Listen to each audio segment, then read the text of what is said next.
Tonight, Bank of Ghana pushing for a complete reset of Ghana's economy on the back of the latest $3 billion IMF bailout. The approved IMF support program should not be seen as about the money alone. What matters most is the fact that the program sets out a set of policy and structural reforms that should help Ghana to reset our economic policy fundamentals.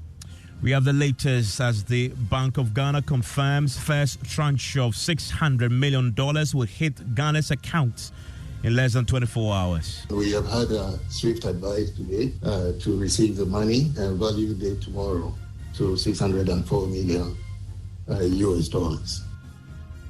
So what will the $600 million be used for? We are running a budget deficit to continue to support the programs that we have is where the $600 million will be deployed.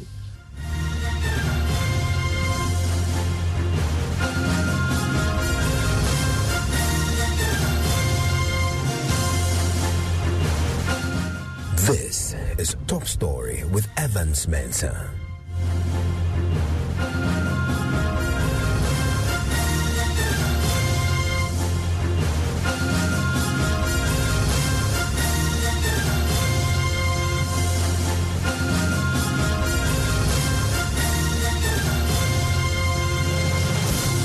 And Top Story is always brought to you by Vodafone. The Bank of Ghana is tonight pushing for a complete reset of Ghana's economy as it warns the latest deal should not be all about the money. Ghana yesterday received the IMF Executive Board approval that will immediately unlock $600 million. Today, we are learning a bit more about what government intends to use that money for. In fact, we have learned that the IMF has already commenced processes to transfer the funds tonight. Governor of the Central Bank, Dr. Ernest Adesing, has been speaking at a joint press conference with the International Monetary Fund in the U.S. capital, Washington, D.C. On three issues this afternoon. First, from the perspective of the Central Bank, and for that matter, the government of Ghana, the approved IMF support program should not be seen as about the money alone. That is the budget support that comes with the approval. While that helps with the current reserves profile for the central bank, what matters most is the fact that the program sets out a set of policy and structural reforms that should help Ghana to reset our economic policy fundamentals, which was dislodged by the crisis over the last year or so.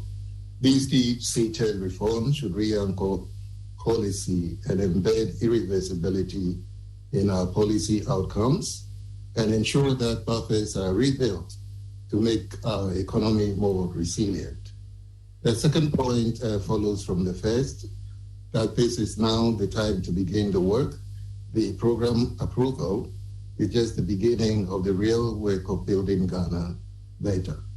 And thirdly, the Executive Board's approval of the support program yesterday, especially if you look at the time frame within which Ghana secured this approval, is an indication of the strong government's political will and commitment to the reform agenda. The painful sacrifice of Ghanaians, especially through some of the measures such as the domestic debt exchange, which has also helped us reach these conclusions very quickly. So we have reached a point where our key stakeholders should come through very quickly with their support to give meaning to the catalytic role of the fund and help build Ghana better. We see here a clear demonstration of burden sharing, including macro and structural reforms and the domestic debt restructuring. We are looking forward to and continuing to count on an expedited process to conclude the remaining negotiations on external debt restructuring to ensure that Ghana quickly gets the full benefits and complements of these reforms to underpin the policy resetting agenda. We also learned at this press conference that the IMF has already made the transfer of $600 million. When exactly is it hitting our accounts? This is the Bank of Ghana governor again. The criteria for the June assessment would include the zero central bank financing of the budget, as well as an indicator, I believe, on the primary balance. So these are going to be key in making the assessments in June, and that probably would help trigger another disbursement after that assessment. But just for your information, we have had a swift advice today to receive the money, and value date tomorrow, to $604 million US dollars. Also at the press conference was the Finance Minister, Ken Ofori-Atta, who disclosed that government plans to use $600 million to finance government programs. As you know, we are running a budget deficit. We are also agreeing for zero financing for that. So to continue to support the programs that we have is where the $600 million will be deployed.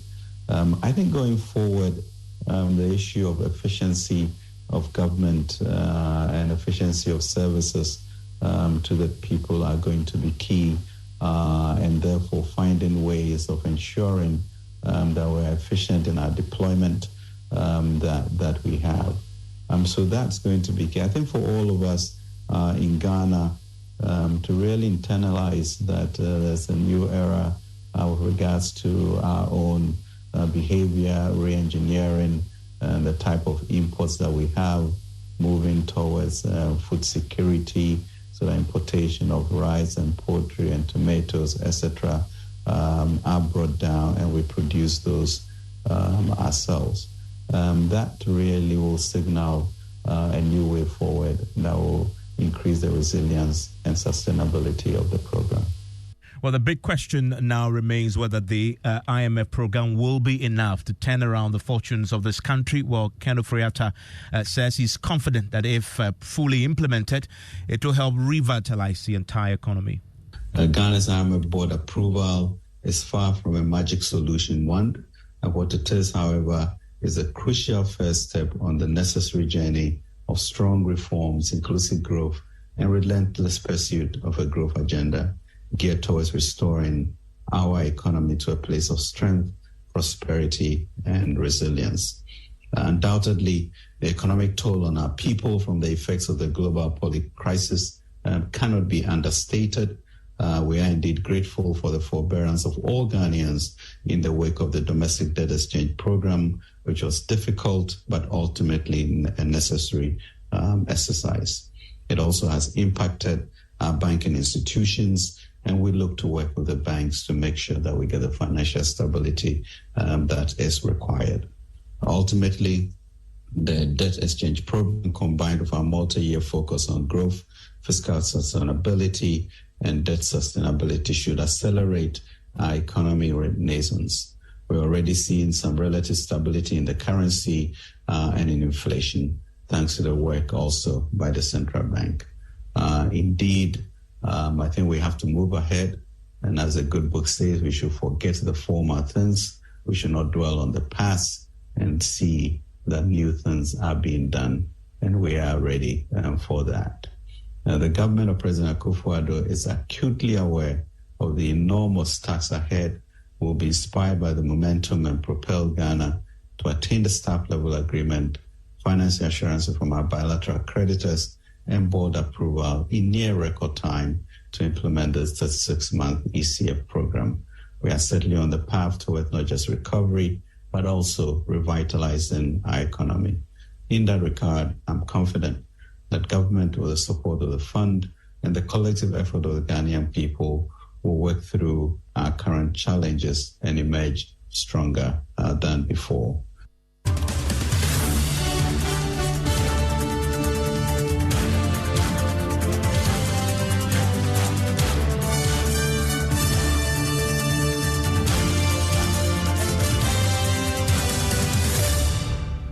Well, George Affe with me in the studio with the business team. He's been a lead on the IMF negotiations and the program. He broke the story 2 weeks ago that we can anticipate a deal this week and the first disbursements. George, you've been following this press conference. One outstanding issue remains, which is still the creditors. They've given us a financing assurances.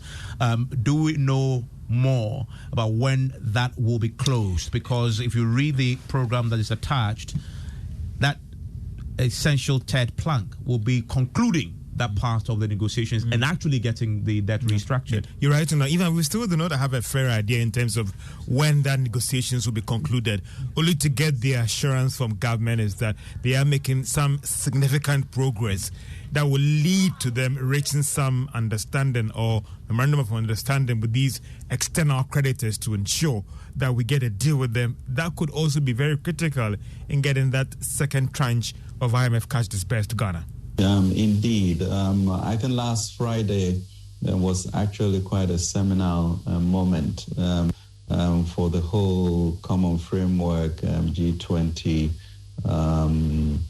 expedition, we would say. Because it has been really difficult for a lot of countries. The co-chair by France and China and the discussions that went on for the assurances to be given on Friday were timely, well thought out, and also it's an indication of how we may be able to work with the common framework more effectively for other countries that are coming up.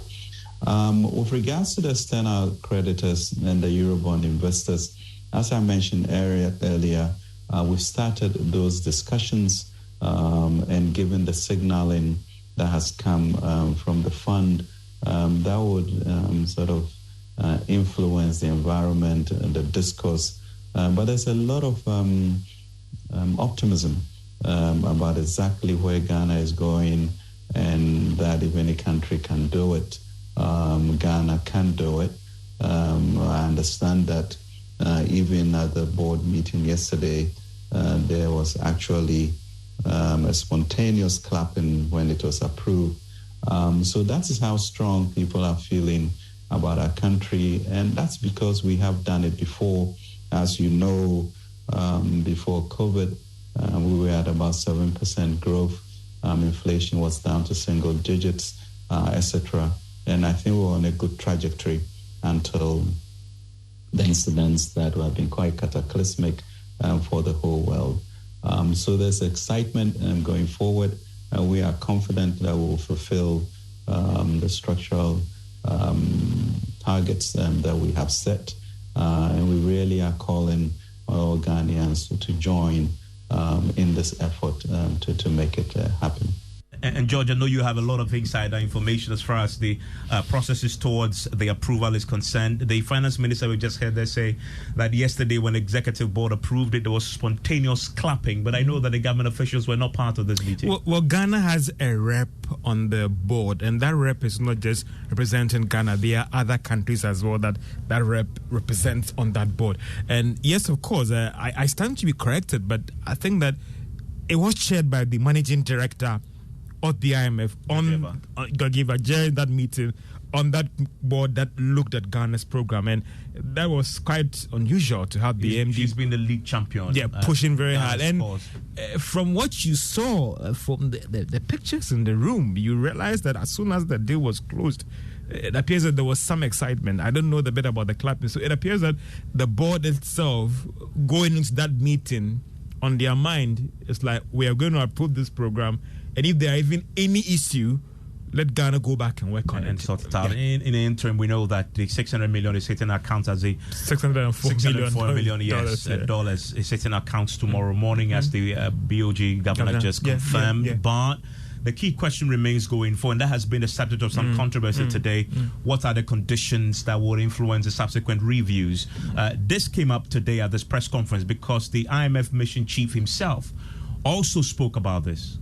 Evans, you're right on that one. And before even I give you much details on that, even you heard the governor himself making that argument that we shouldn't be that fixated about the money, but rather the structural reforms that this program will bring that would help take the economy to that level that we're all looking for. Yes, Stefan Rode agreed that yes, there are some benchmarks or conditionalities that we have to meet for that second tranche has to come in. The IMF mission will be in town next month to do that on-ground review.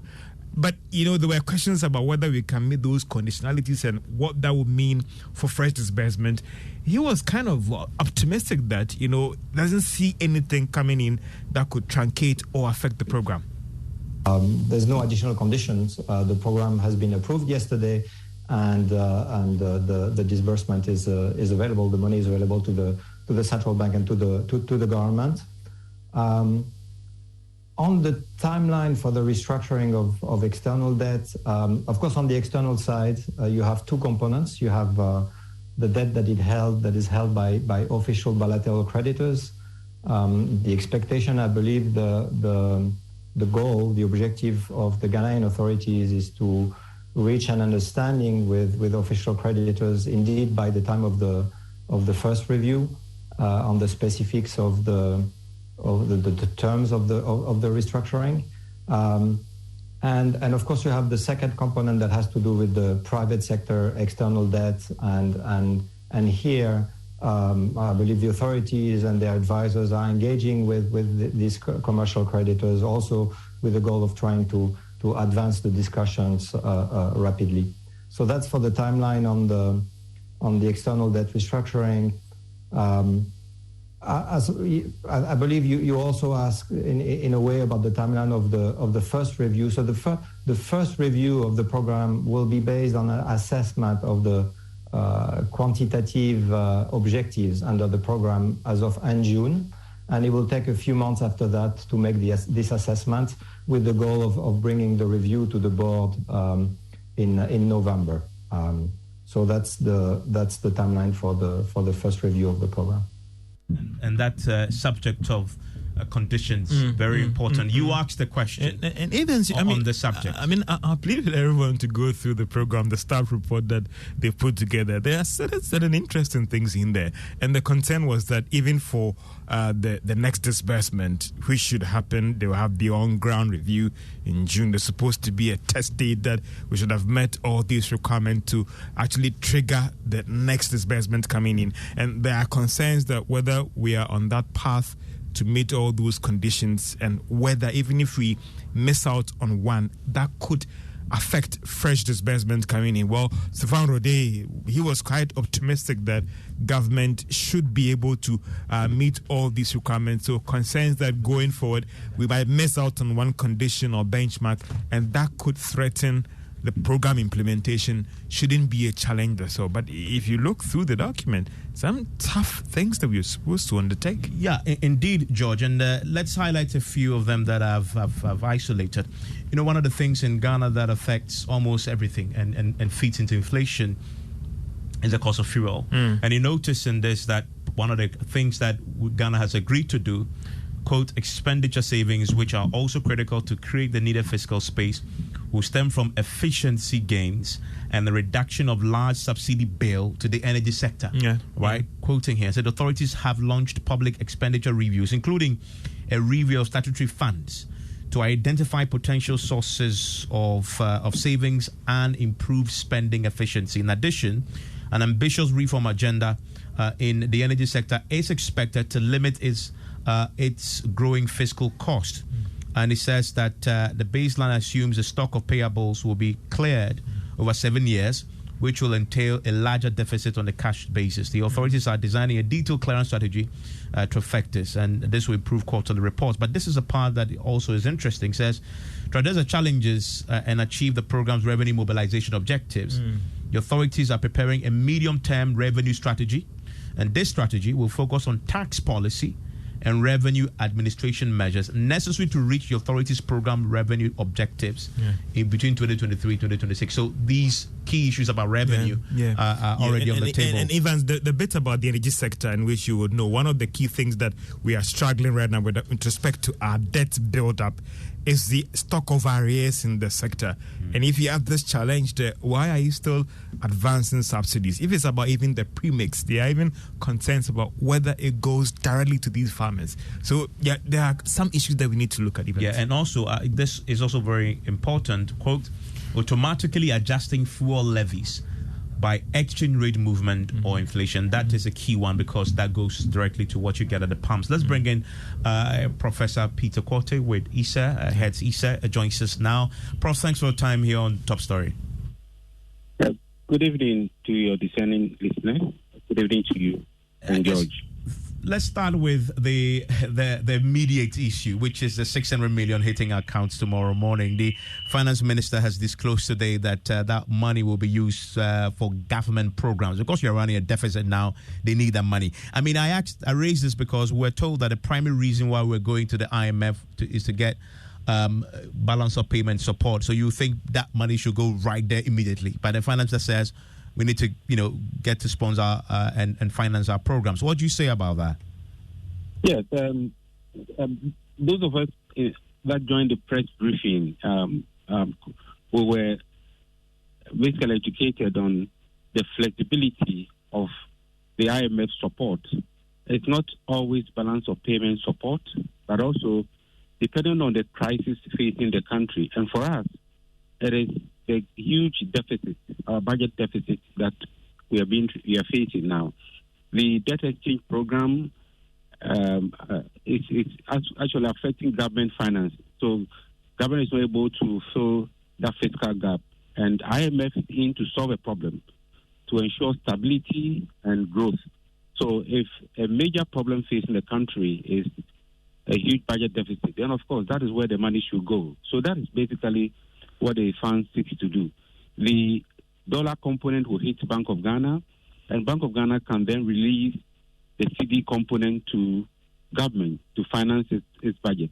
But let's also look at this from this perspective. The IMF program is a medium-term program, and then the budget is an annual implementation of the medium-term program.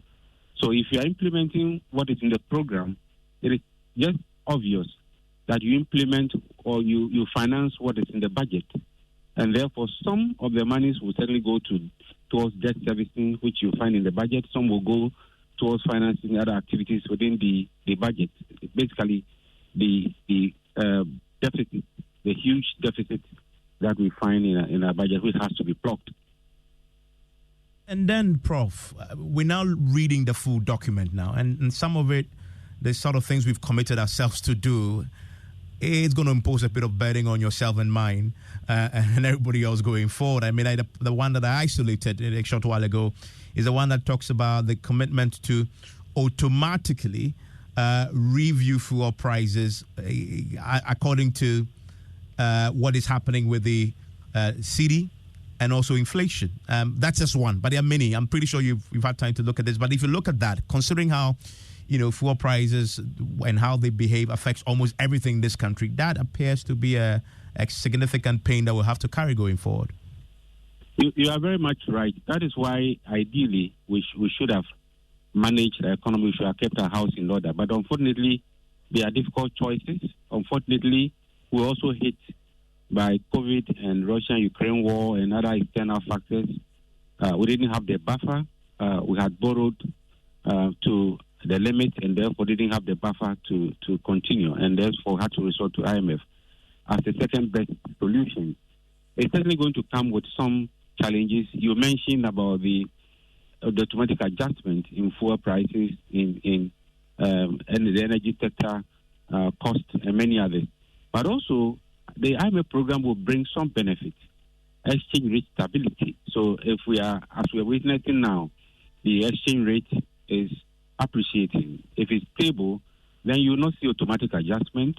Inflation may come down. If that happens, then there might rather be a downward adjustment, if not kept stable. So it's something that will bring some hardships in some areas, but some benefits will come as well. Let's take the case of employment. I haven't read the full document, so I haven't seen much on employment. But I've seen in the budget statement of 2023 that there is a freeze on employment. What it means is that we will not be able to employ the number of youth we are churning out of our institutions annually. And that is a big challenge. Already youth unemployment is huge. And if for 3 years you cannot employ, you can imagine the effect. And the other components of the program that certainly would affect you and I, the need to raise more revenue. Our income tax, I looked at it and compared with African average. We are basically doing well when it comes to income tax, except that it's only a few people who are overburdened. Where the challenge is VAT. VAT, if you can look at our VAT receipts compared to what is within the sub-region or sub-Saharan Africa, we are way off the target. So that is one area that may be increased, and the effect of increasing VAT or taxing or you and I, and many other areas. So yes, you are very much right. It might bring challenges to us, but it will also bring benefits to the economy. And I need to ask you something that the central bank governor says. It says we should not only be looking at what we are getting from this by way of the monies, but we should take advantage of what we're currently getting from the IMF to reset the entire economy. You agree with that? I agree perfectly. He was spot on. It's not just about the money that is coming in to just temporarily show our reserves, temporarily restore some stability. But we should take advantage. And I think the program has all the fine details about raising revenue. Our tax revenue is very low. If we're able to raise more domestic revenue, then our reliance on external sources of funding will not be the case. It will be a case, something that a thing of the past. There are other areas as well that the program is going to support to ensure that we reset the economy. Revenue is one major area. Our expenditure, getting value for money in terms of spending, and ensuring growth, also stability in all respects. So I think the program is quite comprehensive. What is before us now? But the real challenge starts from tomorrow when we receive the money, to ensure that whatever is set in the program, we work assiduously to achieve them. Otherwise, come the next review or visit, if we are not able to meet them, that the release of the tranche might not come, something we have budgeted for. If it doesn't come, the effect on our revenue, the effect on our budget, and the effect on the economy that we may have to grapple with. Prof, thank you very much. Professor Peter Quarter there. He heads the Institute of Statistical, Social and Economic Research at the University of Ghana. The real work, he says, begins tomorrow. Ever visited a shop, picked a whole basket of provisions, toilet